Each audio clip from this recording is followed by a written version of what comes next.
করিমপুর গ্রামে একটি জেলে ছিল। বাড়িতে এসে সে তার গিন্নিকে ডাকতে লাগলো। কই গো, ওই গিন্নি, এক গ্লাস জল নিয়ে এসো তো, পরে আবার মাছ ধরতে যেতে হবে, তাড়াতাড়ি। এই নাও চল, আজকে কিন্তু আমার জন্য কই মাছ নিয়ে আসবে। কই মাছের ঝাল রান্না করব। আচ্ছা বাবা, ঠিক আছে, আগে তো যাই দেখি মাছ পাই কিনা। এই বলে জেলে নদীতে চলে গেল মাছ ধরতে।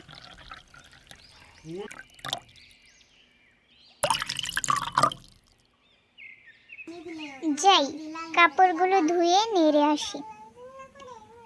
আবার তো রান্না বসাতে হবে, ও আবার চলে আসবে। এদিকে জেলে নদীতে জাল ফেলে মাছ ধরতে থাকে।